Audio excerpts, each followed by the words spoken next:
اعوذ باللہ من الشیطان اللعین الرجیم بسم اللہ الرحمن الرحیم الحمد للہ رب العالمین الصلاة والسلام علی اشرف الانبیاء والمرسلین وعلی آلہ الطیبین الطاہرین المعصومین الذین اذہب اللہ عنہم الرجس وطہرہم تطہیرا اللہم صلی علی محمد وآل محمد اللہم اخرجنا من الظلمات الوہم واکرمنا بنور الفہم اللہم افتح علینا ابواب رحمتک وانشر علینا خزائن علومک برحمتک یا ارحم الراحمین اما بعد۔ عزیزان محترم، ہماری آپ کے ساتھ گفتگو رسالہ لب اللباب میں جاری تھی اور آج اس سلسلے کے 38ویں درس کے ساتھ ہم آپ کی خدمت میں حاضر ہوئے ہیں۔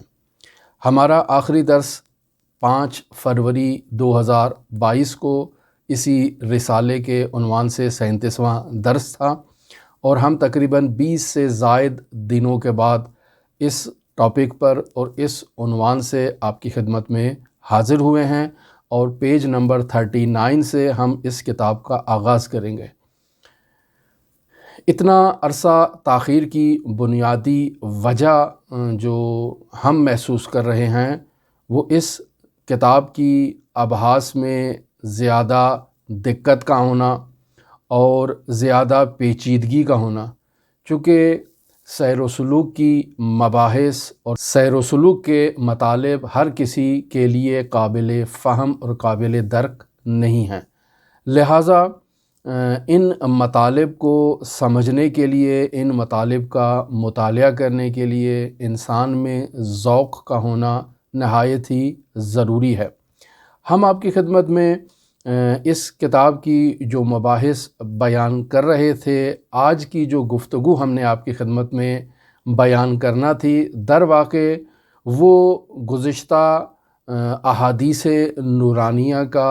نچوڑ ہے کہ جس میں رسول خدا صلی اللہ علیہ وآلہ وسلم سے یہ حدیث نورانیہ نقل ہوئی تھی کہ لولا تکثیر فی کلامکم و تمریج فی قلوبکم لرعیتم ما ارا ولسمعتم ما اسمع، یعنی رسالت مآب صلی اللہ علیہ وآلہ وسلم امت کو مخاطب قرار دے کے بیان فرما رہے ہیں، لولا تکثیر فی کلامکم، یعنی آپ کے کلام میں کثرت نہ ہوتی اور آپ اپنا زیادہ وقت بیہودہ گفتگو میں، فضولیات میں اور لغویات میں نہ گزارتے، بطالت میں نہ گزارتے، وتمریج فی قلوبکم، اور آپ کے دلوں میں اس عالم کثرت کے باعث اضطراب ایجاد نہ ہوتا، تو لرعیتم ما ارا، تو آپ ان چیزوں کو مشاہدہ کرتے جنہیں میں مشاہدہ کر رہا ہوں، ولسمعتم ما اسمع، اور ان چیزوں کو سماعت کرتے جنہیں میں سماعت کر رہا ہوں۔ پھر عرض کیا کہ ایک دوسری حدیث رسول خدا صلی اللہ علیہ وآلہ وسلم کے نورانی کلام میں منابع شیعہ میں پائی جاتی ہے کہ جس میں آپ صلی اللہ علیہ وآلہ وسلم امت کو مخاطب قرار دے کے فرما رہے ہیں کہ لولا ان الشیاطین یحومون حول قلوب بنی آدم لرعوا ملکوت السماوات والارض، کہ اگر شیاطین بنی نو بشر کے قلوب کا احاطہ نہ کرتے اور ان کے دلوں کے گرد گردش کر کے انہیں اضطراب میں مبتلا نہ کرتے، تو لرعوا ملکوت السماوات والارض، تو یہ میری امت کے افراد لرعوا ملکوت السماوات والارض، تو یہ آسمان و زمین کے ملکوت کو مشاہدہ کرتے۔ در واقع ان دو احادیث کا نچوڑ تھا جو ہم آپ کی خدمت میں آج کی گفتگو میں بیان کرنا چاہتے ہیں، مرحوم علامہ محمد حسین حسینی طہرانی کی زبانی، جنہیں انہوں نے اپنے استاد مفسر قرآن سید محمد حسین طباطبائی رحمۃ اللہ علیہ سے اخذ کیا ہے۔ ہماری آج کی گفتگو در حقیقت جس موضوع پر ہے وہ آثار عالم بقا سے متعلق ہے، یعنی مرحوم علامہ طباطبائی رحمۃ اللہ علیہ اپنے اس گراں قدر شاگرد اور دیگر شاگردوں کے اجتماع میں اس گوہر بہا مطلب کی طرف اشارہ کرنا چاہ رہے ہیں کہ اگر ایک سالک باقاعدہ سیر و سلوک کی منازل کو طے کرتا ہے اور باقاعدہ ان عوالم کو طے کرتا ہے جو عوالم باقاعدہ بیان کیے گئے ہیں روایات کی روشنی میں اور باقاعدہ بیان کیے گئے ہیں ادلہ کی روشنی میں، اگر انسان سیر و سلوک کر لے تو اس سیر و سلوک کے نتیجے میں کون سے آثار انسان پر مرتب ہوں گے۔ در واقع اس بحث کو مرحوم علامہ طہرانی اپنے استاد بزرگوار محمد حسین طباطبائی سے نقل کر رہے ہیں، اور اگر میں ان الفاظ سے اس بحث کا آغاز کروں کہ بطور معمول ہم نے جو مشاہدہ کیا ہے، جو دیکھا ہے اور جو سنا ہے، اس کی بنیادی جو نقطہ ہے وہ یہ ہے کہ ہمارے معاشرے میں عام طور پر عام روٹین کے مطابق لوگ سیر و سلوک جو کرنا چاہتے ہیں ان کی بنیادی وجہ یہی لالچ ہے، یہی شوق ہے، یہی خواہش ہے کہ وہ ان آثار کے حامل ہو جائیں جو ایک سالک کے لیے بیان کیے جاتے ہیں۔ یعنی در واقع انسان ماضی کی خبریں دے، انسان مستقبل کی خبریں دے، انسان اس عالم مادہ میں تصرف کرے، کن کرے فیکن ہو جائے، تو یہ انسان ان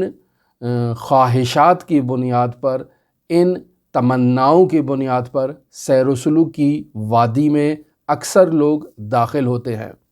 یعنی ہماری یہ خواہش ہوتی ہے کہ ہم سیر و سلوک کریں اور سیر و سلوک کے نتیجے میں ہمارے وجود میں ایک ایسی پاور آ جائے کہ ہم جو بات اپنی زبان سے نکالیں وہ محقق ہو جائے۔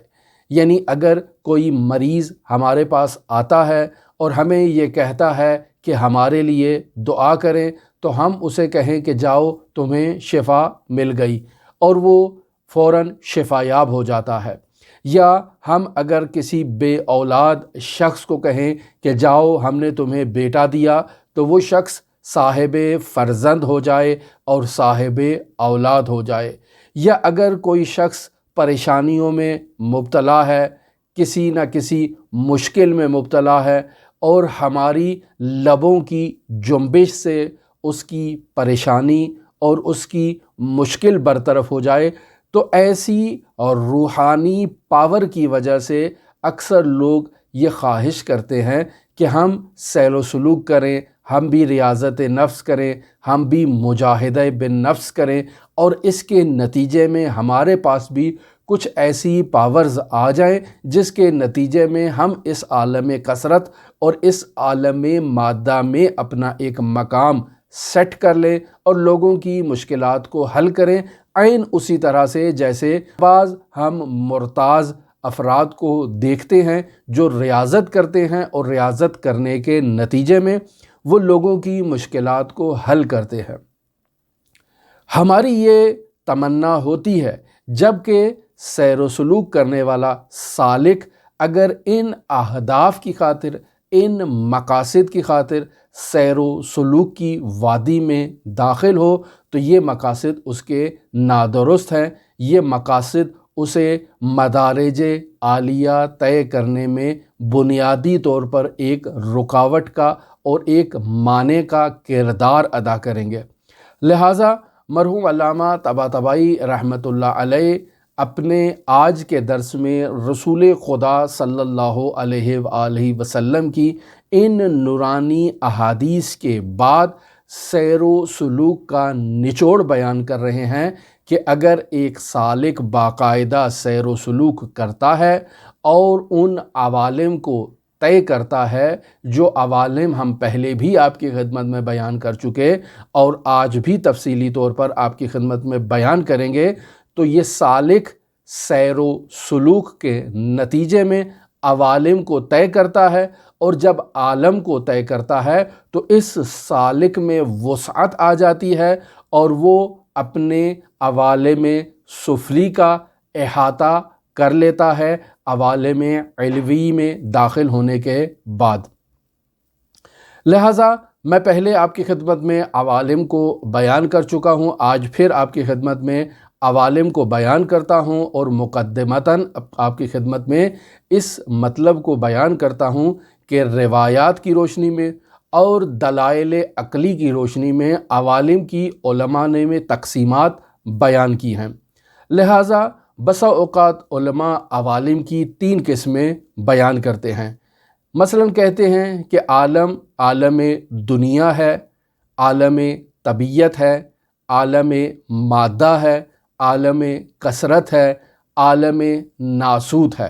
یہ تمام جو نام میں نے آپ کی خدمت میں بیان کیے، یہ سب نام اسی عالم سے متعلق ہیں جس میں میں اور آپ ابھی زندگی بسر کر رہے ہیں۔ اس کے نام مختلف ہیں لیکن اس کی حقیقت واحدہ ہے اور حقیقت ایک ہے۔ یہ عالم محدود ہے، ایک مرتبہ اسے عالم دنیا کہا جاتا ہے، ایک دفعہ اسے عالم طبیعت کہا جاتا ہے، ایک دفعہ اسے عالم مادہ کہا جاتا ہے، بسا اوقات اسے عالم کثرت کہا جاتا ہے یا عالم ناسوت کہا جاتا ہے۔ یہ سب عناوین اور ٹائٹلز فرق کرتے ہیں لیکن حقیقت ایک ہی ہے جس حقیقت کو بیان کیا جا رہا ہے، اور وہ یہی دنیا ہے جس میں میں اور آپ زندگی بسر کر رہے ہیں۔ ایک تقسیم میں جب ہم دوسری قسم اس کی بیان کرتے ہیں تو دوسری قسم اس کی عالم مافوق مادہ ہے، یعنی ایک ایسا عالم ہے کہ جس میں مادہ نہیں ہے لیکن مادے کے آثار موجود ہیں۔ اس عالم کے بھی مختلف نام علماء نے، فلاسفہ نے، حکماء نے بیان کیے ہیں، اور بسا اوقات روایات میں بھی یہ عناوین اور ٹائٹلز آپ کو مل جاتے ہیں۔ مثلاً اس عنوان سے اس عالم کو کہا جاتا ہے کہ یہ عالم مثال ہے، یہ عالم برزخ ہے، یہ عالم خیال ہے، یہ عالم ملکوت ہے۔ بس اس کے بھی مختلف نام ہو گئے۔ در حقیقت یہ عالم کون سا عالم ہے؟ یہ عالم اس عالم دنیا جس میں میں اور آپ زندگی بسر کر رہے ہیں، اس سے مافوق عالم ہے۔ اس میں مادہ موجود نہیں ہے لیکن مادے کے بعض آثار اس میں پائے جاتے ہیں۔ اور پھر تیسرا عالم بیان کیا جاتا ہے، ایک ایسا عالم جس میں نہ تو مادہ پایا جائے، نہ مادے کے احکام پائے جائیں اور نہ ہی مادے کے آثار پائے جائیں۔ اس عالم کے بھی علماء نے مختلف ٹائٹلز اور مختلف نام بیان کیے ہیں۔ اسے مجرد تام کہا جاتا ہے، اسے مجرد محض کہا جاتا ہے، اسے عالم عقل بھی کہا جاتا ہے، اسے عالم روح بھی کہا جاتا ہے، اسے عالم نور بھی کہا جاتا ہے، اسے عالم مفارقات بھی کہا جاتا ہے، چونکہ یہ عالم مادہ سے مختلف ہے، اور آخری نام اس کا عالم جبروت ہے، اور اس کے علاوہ بھی ممکن ہے اس کے مختلف نام آپ کو مل جائیں، وہ بھی آپ ملاحظہ کر سکتے ہیں۔ بس ایک تقسیم کے مطابق علماء نے عوالم کو 3 حصوں میں تقسیم کیا ہے۔ پہلا حصہ عالم مادہ ہے، دوسرا حصہ عالم مافوق مادہ ہے جس میں مادہ نہیں ہے لیکن مادے کے آثار ہیں، اور تیسرا عالم جو ہے وہ اس سے بھی بالاتر عالم ہے کہ جس میں نہ تو مادہ ہے، نہ مادے کے آثار ہیں اور نہ ہی مادے کے احکام موجود ہیں۔ اس عالم کو عالم روح، عالم عقل، عالم نور، عالم مفارقات، عالم مجرد تام، مجرد محض یا عالم جبروت سے تعبیر کیا جاتا ہے۔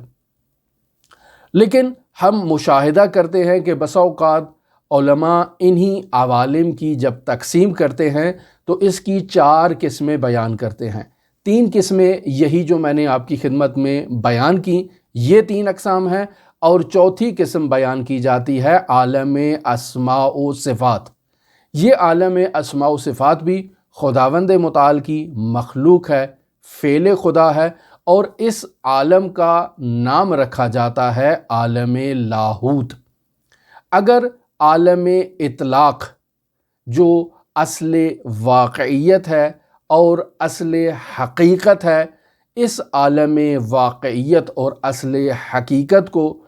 دیکھا جائے، یعنی کہا جائے کہ واجب الوجود ہو یا ممکن الوجود ہو، یعنی اصل واقعیت اور اصل حقیقت وجود بما ہوا وجود کو مد نظر رکھا جائے، تو اس اعتبار سے عوالم کو دوبارہ تقسیم کیا جاتا ہے اور کہا جاتا ہے کہ اب عوالم 6 ہیں۔ یعنی وہ جو ہم نے آپ کی خدمت میں 4 اقسام بیان کی، یعنی عالم مادہ،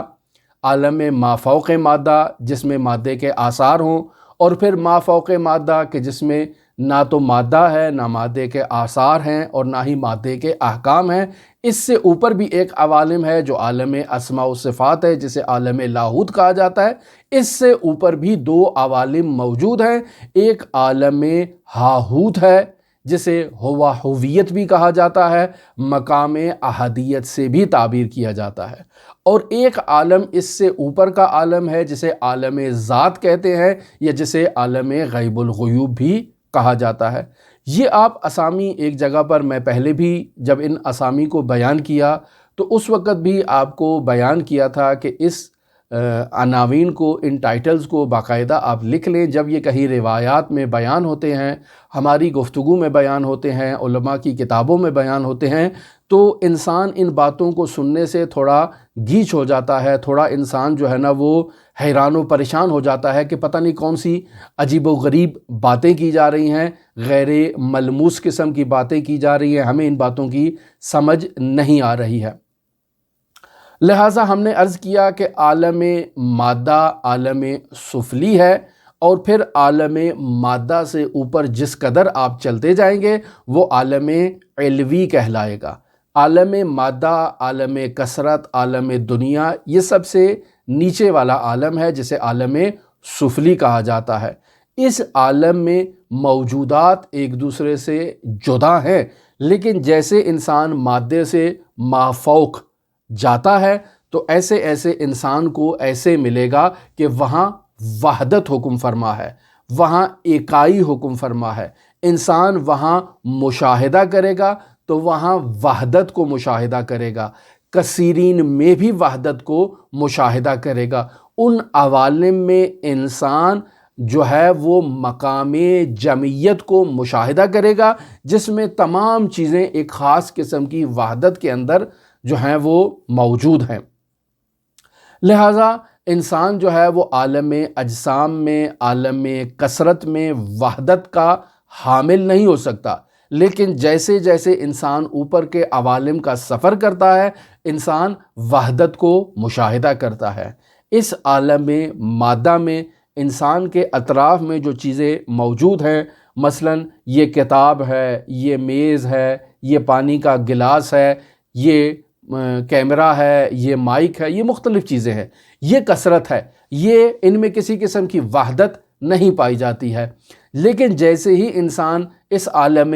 مادہ سے اوپر کے عوالم میں حرکت کرتا ہے، تو جب مادہ ہی نہیں ہے تو وہ چیز جو مادے کی وجہ سے آپس میں ایک دوسرے سے جدا ہے، وہ جدائیت اس کی جو ہے وہ ختم ہو جاتی ہے، چونکہ مادہ نہیں ہے۔ لیکن پھر بھی مادے کی تصویر تو موجود ہے، مادے کی شکل و صورت تو موجود ہے، مادے کے احکام تو موجود ہیں، لہٰذا اس مافوق عالم میں بھی ایک نوعیت کی کثرت پائی جاتی ہے۔ لیکن جب آپ اس سے بھی اوپر چلے جائیں تو اصلاً دوئیت کا تصور نہیں رہتا، چونکہ نہ تو مادہ ہے، نہ ہی مادے کے احکام ہیں، نہ ہی مادے کی تصاویر موجود ہے، تو وہاں آپ کو صرف وحدت ہی وحدت نظر آئے گی۔ لہٰذا اس سے بھی اوپر جب آپ عالم اسماء و صفات میں جاتے ہیں تو وہاں بھی آپ کو وحدت محض حکم فرما نظر آئے گی۔ لہٰذا یہ جو کثرت آپ مشاہدہ کر رہے ہیں، یہ اس عالم مادہ کا لازمہ ہے۔ یہ جو میں نے مختلف عوالم آپ کی خدمت میں بیان کیے، اگر آپ دیکھیں تو ہمارے بعض اساتید، ہمارے بعض فلاسفہ نے ان کو سمجھانے کے لیے ایک مثال دی ہے، اور ہے مثال پیاز کی۔ یعنی اگر آپ محسوس کے ذریعے سے اس معقول مطلب کو بیان کرنا چاہتے ہیں، سمجھانا چاہتے ہیں، اس کی تشبیہ دینا چاہتے ہیں، تو ایک پیاز سے آپ ان عوالم کو تشبیہ دے سکتے ہیں کہ پیاز کا ایک اوپر والا چھلکا موجود ہے، اس کو جب آپ کاٹیں گے تو اس کے نیچے ایک چھلکا موجود ہے، جب آپ اس کو جدا کریں گے تو پھر نیچے ایک چھلکا موجود ہے، اس طرح سے تہ لگی ہوئی ہیں پیاز کی۔ اب سوال یہ پیدا ہوتا ہے کہ وہ جو سب سے اندر عالم، اس پیاز کے اندر جو سب سے آخری تہ ہے، کیا وہ تہ اپنے اوپر والی تہوں کو جانتی ہے؟ تو کہیں گے کہ نہیں، اس کا اوپر والی تہوں سے کسی قسم کا رابطہ نہیں ہے، لیکن اوپر والی جو تہ ہوگی وہ نیچے والی تہ کو بھی اپنی آغوش میں لیے ہوئے ہے۔ لہٰذا جتنے بھی عوالم ہم نے آپ کی خدمت میں بیان کیے، اس عالم میں مادہ سے جتنا آپ اوپر جائیں گے، اس نے نیچے والے عوالم کو اپنی آغوش میں لے رکھا ہوگا۔ لیکن ہم نے آپ کو یہ جو پیاز کی مثال دی اپنے اساتذہ سے، یہاں مثال میں مناقشہ نہیں کرنا چاہیے۔ کیوں؟ چونکہ پیاز کا یہ جو چھلکا ہے اوپر والا، اس کو اندر والے چھلکے کی خبر نہیں ہے، اور اندر والا جو چھلکا ہے اسے اوپر والے چھلکے کی خبر نہیں ہے، لہٰذا مناقشہ نہیں کرنا، بات کو سمجھنے کی کوشش کرنی ہے کہ ایسے عوالم جو ہیں وہ ایک دوسرے کے ساتھ ملتے ہیں، جیسے یہ پیاز جو ہے وہ ایک دوسرے کے ساتھ جو ہے وہ اس کے چھلکے آپس میں رابطے کے ساتھ رابطہ برقرار کیے ہوتے ہیں۔ یہاں اگر اس عوالم کو آپ سمجھ لیں اور ہم اگر ان کو اچھی طرح سے درک کر لیں، تو بعض سوالات ایسے ہیں کہ جو ہمارے معاشرے میں رائج ہوتے ہیں، اور ہمارے لوگوں کے اذہان میں یہ سوال موجود ہوتے ہیں، لیکن ان سوالات کو بیان کرنے کی ہم میں ہمت نہیں ہوتی ہے۔ اور اگر ہم ان سوالات کو علماء کے سامنے یا اہل دانش کے سامنے بیان بھی کر دیں تو بس اوقات ہمیں ان سوالات کا جواب نہیں ملتا ہے، لہٰذا ہم پھر خاموش ہو جاتے ہیں اور اپنے وجود کے اندر ایک شک و تردید میں مبتلا رہتے ہیں۔ مثلاً معاشرے میں یہ بات آپ کے اذہان میں یا ہمارے اذہان میں یہ بات آ سکتی ہے کہ ہم جو کہتے ہیں کہ حضرات ائمہ معصومین علیہم الصلاۃ والسلام اس عالم مادہ کی خلقت سے پہلے یا اس جہان کی خلقت سے پہلے ان کی خلقت موجود تھی، یا روایات میں اول ما خلق اللہ نوری کا جو ہے وہ نورانی کلمہ ہمارے سامنے آتا ہے کہ خداوند متعال نے سب سے پہلے رسول خدا صلی اللہ علیہ وآلہ وسلم کے نور کو خلق کیا، پھر اس نور کو دو حصوں میں تقسیم کر دیا، ایک حصے میں نبوت کو قرار دیا اور دوسرے حصے میں امامت کو قرار دیا، ایک حصہ محمد مصطفیٰ اور دوسرا حصہ مولا موحدین امیر المؤمنین علی ابن ابی طالب کا حصہ تھا۔ یہ اس کے علاوہ اور بہت ساری روایات ہمارے سامنے موجود ہیں، اور ہم ان روایات کو سننے کے بعد، پڑھنے کے بعد ہمارے اذہان میں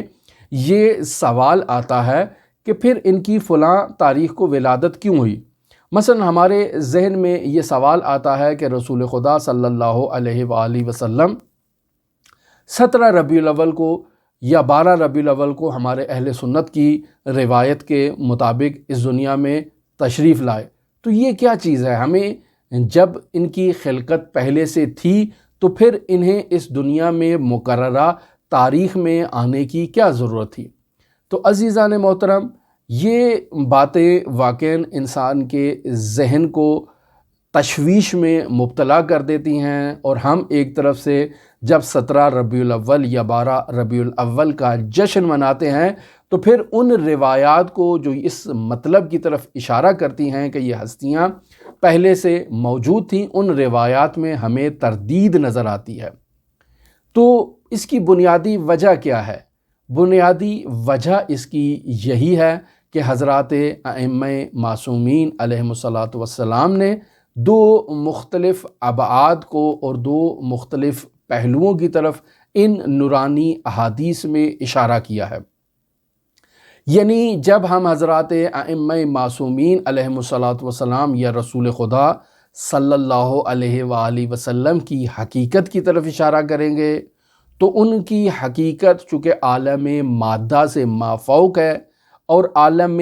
مادہ ہے کہ جس نے زمان و مکان کو اپنی آغوش میں لے رکھا ہے، اور ان کی حقیقت اس عالم مادہ سے مافوق ہے، اور وہ جو فرما رہے ہیں کہ اول ما خلق اللہ نوری، تو وہ اپنی حقیقت کی طرف اشارہ کر رہے ہیں، اور ان کی حقیقت اس عالم مادہ سے ماورا ہے، مافوق ہے، مادہ ہے کہ جسے زمان و مکان کی احتیاج ہے۔ لہٰذا وہ جو احادیث میں بیان فرما رہے ہیں کہ اول ما خلق اللہ نوری، وہ ایک ایسے عالم میں اپنی حقیقت کی طرف اشارہ کر رہے ہیں کہ جس میں نہ تو زمان ہے اور نہ ہی مکان ہے، لیکن جب وہ اس عالم مادہ میں، اس عالم دنیا میں تنزل اختیار کریں گے تو پھر انہیں اس عالم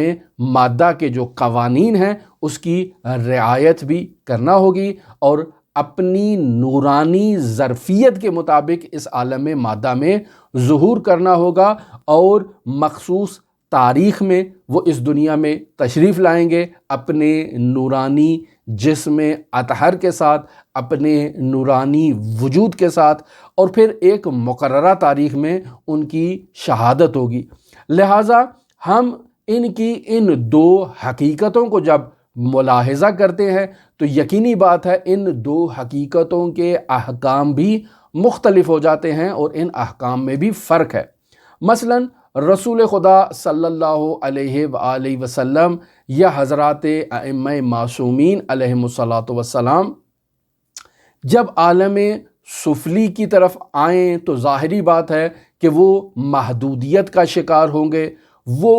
وسعت جو ان عوالم علوی میں انہیں حاصل تھی وہ اس عالم سفلی میں انہیں حاصل نہیں ہوگی، اور اس عالم سفلی میں انہیں محدودیت کا سامنا ہوگا، ان کے علم میں محدودیت ہوگی، ان کے اختیارات میں ہمیں محدودیت نظر آئے گی، جبکہ جب وہ اپنی حقیقت کی طرف رجوع کریں تو اس حقیقت میں ان کی وسعت اور ان کی لامحدودیت کو ہم وہاں پر مشاہدہ کریں گے۔ لہٰذا اگر ہم روایات میں اس مطلب کو دیکھیں تو بسا اوقات ہمیں ایسے نظر آتا ہے کہ حضرات ائمہ معصومین علیہم الصلاۃ والسلام کو اپنے گھر میں کیا ہو رہا ہے انہیں اس بات کی خبر نہیں ہوتی ہے۔ بسا اوقات ہم دیکھتے ہیں کہ ان کا کوئی غلام یا کوئی کنیز اگر نظروں سے اوجھل ہو جائے تو وہ انہیں تلاش کرتے ہیں کہ وہ کہاں پر ہے، اسے تلاش کیا جائے، اسے آواز لگائی جائے۔ ایک دفعہ ہم ان ہستیوں کو دیکھتے ہیں کہ یہ ادعا فرما رہی ہیں کہ عندنا ما کان وما یکون، کہ جو کچھ بھی اس عالم میں ہے یا جو کچھ بھی ہوگا یا جو کچھ بھی ہو چکا ہے ہمارے پاس وہ سب موجود ہے، یعنی اس کا علم ہمارے پاس موجود ہے۔ تو جب ہم ان دو مختلف حیثیتوں کو مشاہدہ کرتے ہیں تو فوراً آ کر ان مطالب کی تکذیب کرنا شروع کر دیتے ہیں۔ ہم انہیں اپنی ذات سے مقایسہ کرتے ہیں، ہم یہ کہتے ہیں کہ ہمیں اپنے اطراف میں ہونے والی بہت ساری چیزوں کی خبر نہیں ہے، لہٰذا ان ہستیوں کو بھی اپنے اطراف میں کیا ہو رہا ہے اس بات کی خبر نہیں ہے۔ لہٰذا جب یہ ان امور کو ہم ان ہستیوں سے مشاہدہ کرتے ہیں یا ایسی احادیث کو ان ہستیوں سے مشاہدہ کرتے ہیں تو ہم یہی کہتے ہیں کہ ان کے پاس ایسا وسیع علم موجود نہیں ہے۔ اور دوسری طرف جب ان احادیث کو مشاہدہ کرتے ہیں جو کہتی ہیں کہ عندنا ما کان وما یکون، تو ہم کہتے ہیں کہ نہیں، یہ غلو ہے، یہ بات نادرست ہے۔ کیوں؟ چونکہ ہم نے ان ہستیوں کو اپنے ناقص وجود سے مقایسہ کیا ہے۔ مثلا حضرت سید الاوصیاء امیر المؤمنین علی بن ابی طالب علیہ آلاف التحیت و ثنا سے ایک نورانی کلام مختلف منابع میں نقل ہوا ہے، یا اس سے مشابہ مختلف احادیث آپ تلاش کر سکتے ہیں ائمہ معصومین علیہم الصلاۃ والسلام سے۔ مثلا حضرت سید الاوصیاء ارشاد فرما رہے ہیں کہ لولا آیۃ فی کتاب اللہ لاخبرتم بما کان و بما یکون وما ہوا کائن الی یوم القیامہ۔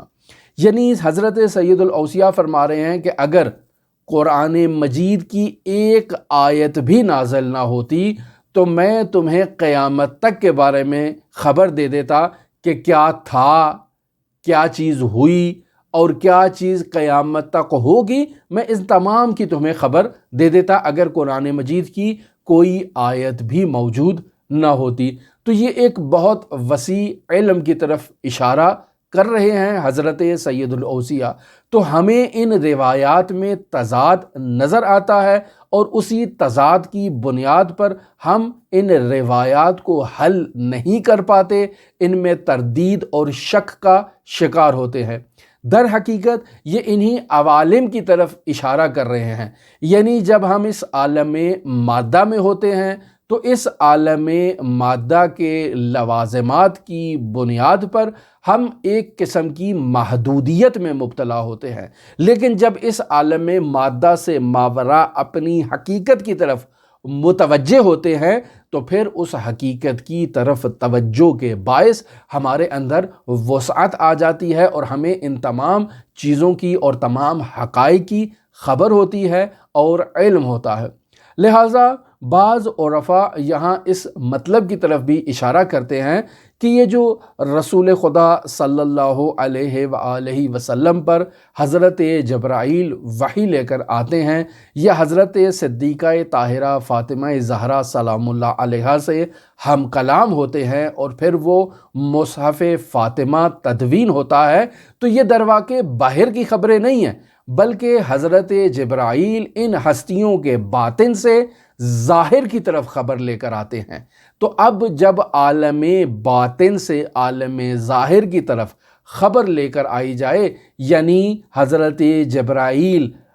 حقیقت اور باطن حضرت محمد مصطفیٰ صلی اللہ علیہ وآلہ وسلم سے قلب مطہر محمد مصطفیٰ صلی اللہ علیہ وآلہ وسلم تک مطالب لے کر آئیں، تو عرفاء کہتے ہیں کہ اس چیز کا نام وحی ہے۔ لہٰذا حضرات اہل بیت علیہم الصلاۃ والسلام کی حقیقت ذو مراتب ہے اور انہیں اسی عوالم کے زاویے میں اور پیرائے میں سمجھنا ہمارے لیے تھوڑا آسان ہو جاتا ہے۔ میں آتا ہوں آیت اللہ تہرانی کی عبارت کے اوپر کہ جو عوالم کو بیان کرنا چاہ رہے ہیں۔ آیت اللہ تہرانی فرماتے ہیں وَأَز جملے آثار آن مرتبہ عالی انسانی احاطہ کلیہ است بقدر استعدادات امکانیہ بعوالم الہیہ۔ یعنی آیت اللہ تہرانی یہاں پر اس مطلب کی طرف اشارہ کرنا چاہتے ہیں کہ وہ انسان، وہ سالک جو سیر و سلوک کی بدولت بلند انسانی مراتب پر فائز ہو جائے تو اس کا اثر اس کے وجود پر کیا ہوگا کہ وہ اپنی صلاحیت کے مطابق، اس قید کو مد نظر رکھیں کہ بقدر استعدادات امکانیہ، آیت اللہ تہرانی نے اس قید کو لگایا ہے کہ یہ انسان اپنی ممکنہ صلاحیت کے مطابق عوالم کلیہ الہیہ کا احاطہ کر لے گا۔ جب عوالم کلیہ الہیہ کا احاطہ کر لے گا تو اس سالک کے وجود میں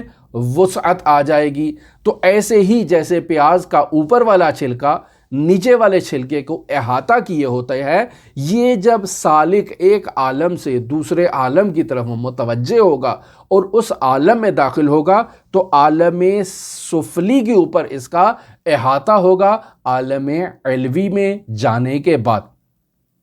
لہٰذا آیت اللہ تہرانی یہاں فرما رہے ہیں ونتیجہ این احاطے اطلاع بر ماضی و مستقبل است و تصرف در مواد کائنات۔ یعنی اگر انسان عوالم کلیہ الہیہ پر احاطہ کر لیتا ہے تو اس احاطے کا مطلب کیا ہے؟ اس احاطے کا مطلب یہ ہے کہ یہ سالک ماضی کے بارے میں بھی باخبر ہوتا ہے، مستقبل کے بارے میں بھی باخبر ہوتا ہے، اور ماضی اور مستقبل میں یہ سالک تصرف کرنے لگتا ہے۔ یہ بات ہماری فہم و فراست سے بہت ہی بلند ہے۔ اگر کسی شخص کو ایسے مشاہدہ کر لیتے ہیں تو ہمارے لیے یہ ایک بہت بڑی کرامت شمار ہوتی ہے۔ یعنی اگر آپ پچھلے سال کیا ہوا یہ مجھے بتا دیں اور آ کر میرے سامنے خبر لے آئیں ایک ایسی بات کی جسے میں جانتا ہوں اور میرے علاوہ کوئی نہیں جانتا، اگر آپ ایسی خبر مجھے دے دیں تو میں کہوں گا آپ علم غیب سے مالا مال ہیں۔ میں یہ کہوں گا کہ آپ نے کوئی کرامت میرے سامنے ظاہر کی ہے، جبکہ نہ تو یہ علم غیب ہے اور نہ ہی یہ کوئی کرامت ہے۔ لہٰذا اس عالم مادہ سے جب سالک عبور کر جاتا ہے تو اس عبور کے نتیجے میں وہ عالم مادہ میں تصرف کرتا ہے، اور یہ تصرف کوئی کرامت نہیں ہے، یہ ایک معمولی سی بات ہے۔ لہٰذا عوالم علوی کے ہوتے ہوئے انسان عوالم سفلی میں اگر تصرف کرے تو یہ کرامت نہیں ہے، جبکہ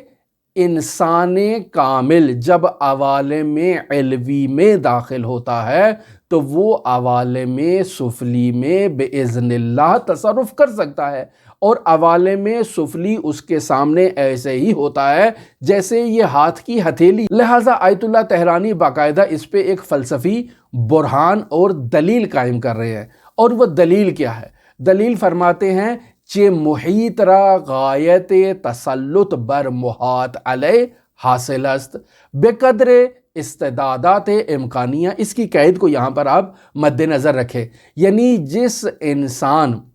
انسان جس چیز پر محیط ہو تو اسے محاط علیہ کے اوپر پورا تسلط ہوتا ہے، پورا کنٹرول ہوتا ہے۔ جیسے میرا ہاتھ ہے اور میرے ہاتھ میں جو چیزیں بھی موجود ہوں گی میں ان چیزوں میں تبدیلی کر سکتا ہوں، انہیں اٹھا کر ایک جگہ سے دوسری جگہ منتقل کر سکتا ہوں۔ میرا ہاتھ کف دست کی طرح میرے بالکل سامنے ہے، اس میں کیا تبدیلی رونما ہو رہی ہے میں دیکھ کر مشاہدہ کر سکتا ہوں، کیوں؟ چونکہ یہ میرے سامنے موجود ہے۔ اسی طرح سے حضرات ائمہ معصومین علیہم الصلاۃ والسلام جو اس عالم سفلی سے عوالم علوی سے اس عالم سفلی میں آئے ہیں تو ان کے سامنے یہ عوالم سفلی جو ہیں وہ ایک کف دست کی حیثیت سے ہیں۔ ان کی بہترین کرامت اور سب سے عظیم کرامت یہ ہے کہ اس عالم سفلی کے انسانوں کو اٹھا کر عوالم علوی کی سیر کرائیں اور انہیں وہ مدارج عالیہ طے کروائیں، انہیں انسان کامل بنائیں جس کے لیے وہ ہستیاں تشریف لائیں۔ لہٰذا انہوں نے اس عالم کے اوپر جو ہے وہ تسلط کر رکھا ہے، تو یہ عالم ان کے سامنے بالکل کف دست کی حیثیت رکھتے ہیں۔ لہٰذا آیت اللہ طحرانی فرماتے ہیں چہ محیط را غایت تسلط بر محاط علیہ، کہ محیط جس نے احاطہ کر رکھا ہے، تو جس چیز کا احاطہ کر رکھا ہے اسے اس کے اوپر مکمل کنٹرول اور مکمل تسلط حاصل ہوتا ہے۔ اب اگر ایک سالک بھی اس عالم سفلی سے عبور کرتے ہوئے عوالم علوی کی طرف سفر کرے گا تو جس قدر وہ علوی کی طرف جائے گا تو وہ احاطہ کر لے گا عوالم سفلی کا، اب وہ محیط ہوگا اور عالم سفلی جو ہے وہ اس کے لیے محاط علیہ قرار پائے گا، اور وہ اس میں ماضی، مستقبل اور حال کے بارے میں اگر خبر دے تو آپ اسے یہ نہ کہیں کہ اب اس نے کرامت ظاہر کر دی ہے، بلکہ اب اس کے ظرف میں اور اس کے وجود میں وسعت آ چکی ہے۔ لہٰذا آیت اللہ طحرانی یہاں پر اس مطلب کو ایک مثال کے ذریعے سے ہمارے سامنے واضح اور بیان کرنے کی کوشش کر رہے ہیں۔ مثلا آیت اللہ طحرانی یہاں پر مشہور زمانہ عارف شیخ عبد الکریم جیلی سے متعلق ایک مکاشفہ نقل کر رہے ہیں اپنی اس کتاب میں۔ اگر شیخ عبد الکریم جیلی کو بیان کیا جائے یا ان سے متعلق دیکھا جائے یا تحقیق کی جائے تو انہیں شیخ اکبر ابن عربی کا تالی تلو کہا جا سکتا ہے یا عدیل بھی کہا جا سکتا ہے، اور یہ ان کے ہم رتبہ ایک شخصیت ہے۔ ان کے بارے میں آیت اللہ طحرانی یہاں سے نقل کر رہے ہیں کہ شیخ عبد الکریم جیلی کہ یہ کی از عرفا است، کہ یہ بھی ایک عارف ہیں۔ در کتاب خود یہ شیخ عبد الکریم جیلی اپنی کتاب جس کا نام کیا ہے الانسان الکامل چنین گوید، یہ اپنی کتاب انسان کامل میں اس طرح سے رقم تراز ہیں اور لکھتے ہیں۔ کیا لکھتے ہیں؟ بے یاد دارم، یعنی مجھے یاد ہے، وقتی کے بے مقدار یک لمحے بے من حالی دست داد، یعنی مجھے اچھی طرح سے یاد ہے کہ جب ایک مرتبہ میرے اوپر ایک خاص حالت طاری ہوئی تو کیا نتیجہ اس کا نکلا کہ خود را متحد با جمیع موجودات یافتم، میں نے اس کائنات میں جتنی بھی موجودات ہیں، چاہے وہ مادی ہیں چاہے وہ غیر مادی ہیں، میں نے اپنے وجود کو ان موجودات کے ساتھ متحد جانا کہ میں ان موجودات کے ساتھ کیا ہے، ایک ہو چکا ہوں۔ وبطوری کے حضور اہمِ آنہارا بالعیان مشہود خود می دیدم، یعنی ان تمام موجودات کو بطور واضح اور بطور عیان میں اپنے وجود میں مشاہدہ کر رہا ہوں، ولی این حال پیش از یک لحظے دوام نہ داشت، لیکن یہ جو حالت میں نے مشاہدہ کی اور یہ جو مکاشفہ میرے اوپر طاری ہوا، یہ صرف ایک لمحے کے لیے، ایک مختصر لحظے کے لیے میرے اوپر قائم ہوا اور زیادہ دیر تک باقی نہیں رہا۔ البتہ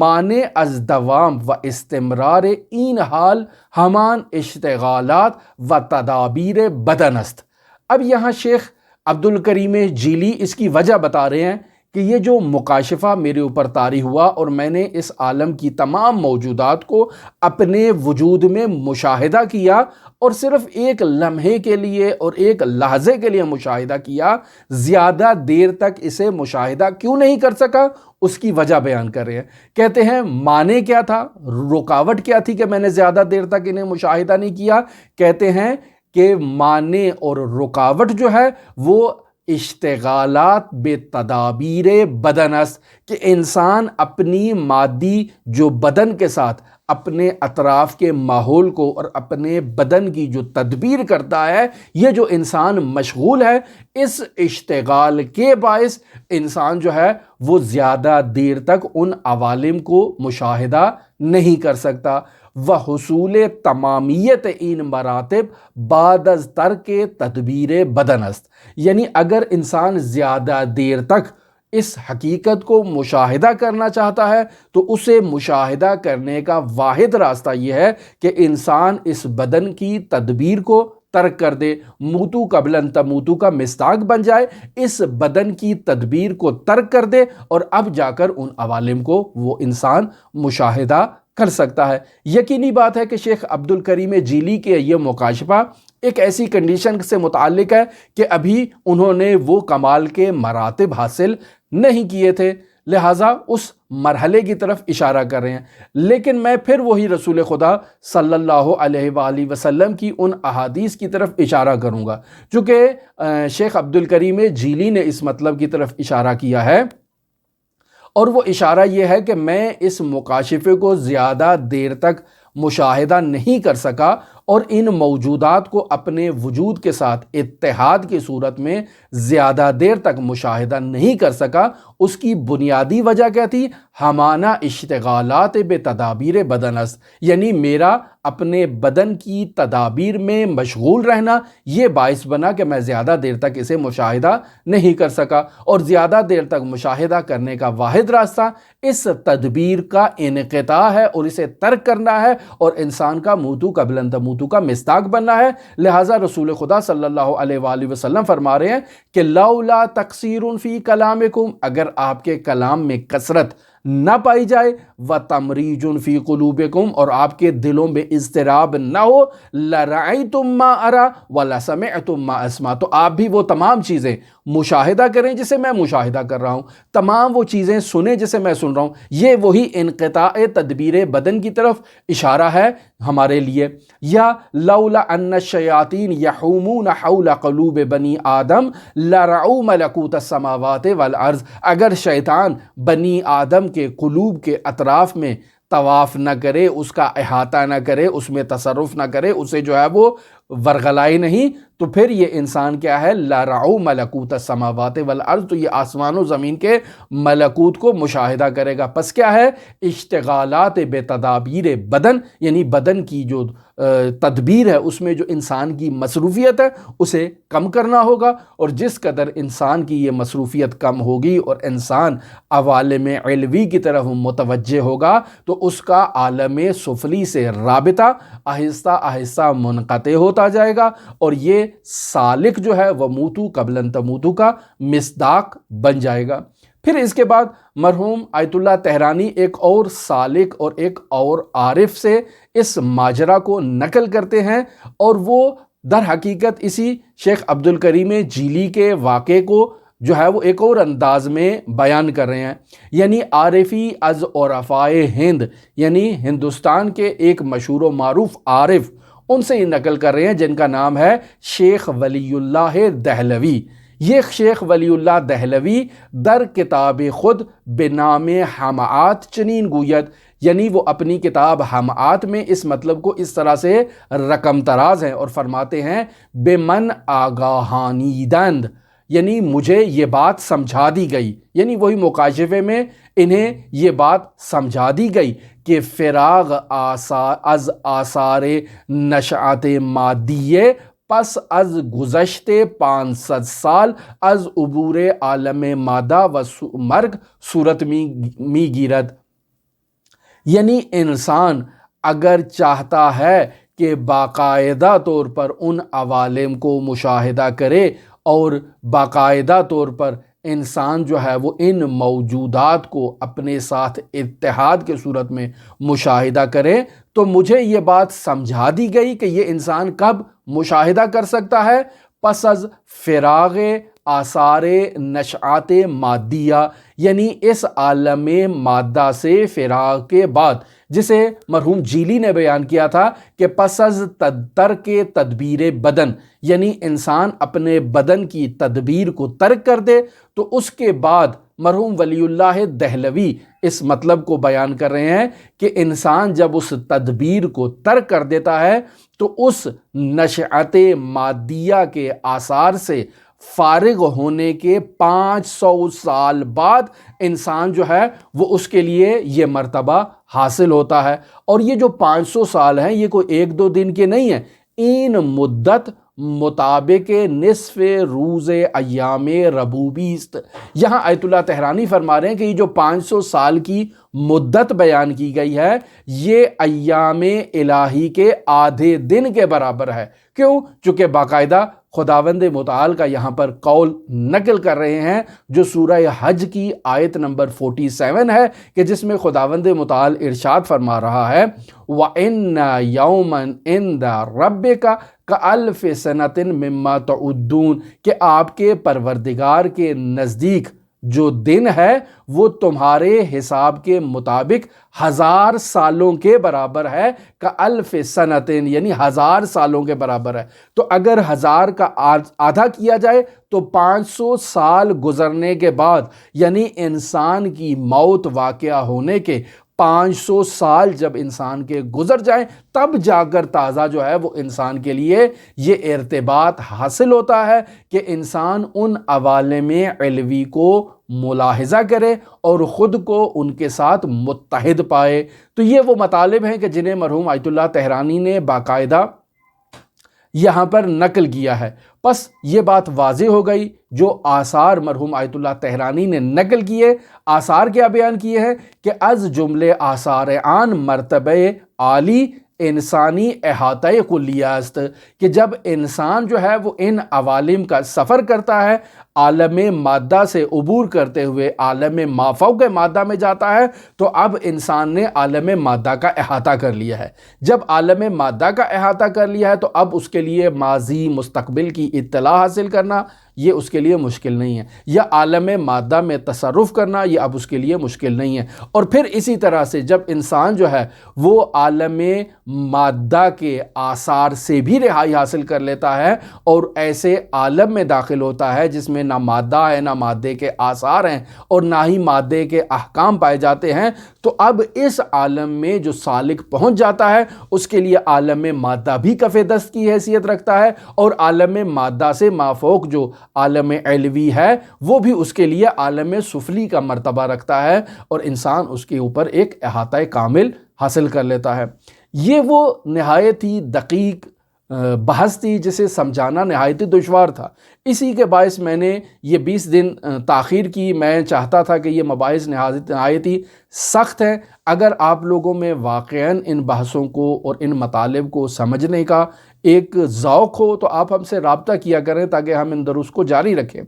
چونکہ یہ بحثیں نہایت ہی دقیق ہیں، نہایت ہی دشوار ہیں، جب تک انسان میں ذوق نہ پایا جائے اس کے لیے ان مطالب کو اور ان باتوں کو سمجھنا نہایت ہی دشوار ہے اور نہایت ہی ثقیل ہے۔ ہماری دعا ہے کہ خداوند متعال ہمیں ان باتوں کو سمجھنے کی توفیق عطا فرمائے، اور یہ جو ہمارے بزرگ علماء نے نورانی مطالب کو حضرات ائمہ معصومین علیہم الصلاۃ والسلام کی احادیث نورانیہ سے استفادہ کرتے ہوئے ہم تک منتقل کیا ہے، ہمیں ان علوم کو، ان باتوں کو، ان مطالب کو پڑھنے کی، سمجھنے کی، غور و فکر کرنے کی، تدبر کرنے کی توفیق عطا فرمائے۔ یہ تازہ ابتدائی مرحلہ ہے، پھر اس کے بعد ہمارا مرحلہ شروع ہوگا عمل کا، کہ اگر ہم عمل کریں گے تو عمل کے ذریعے سے ہم ان مراتب کو طے کر سکتے ہیں۔ ہمارے ساتھ رہیے گا۔ اللہم صلی علی محمد و آل محمد وعجل فرج قائم آل محمد۔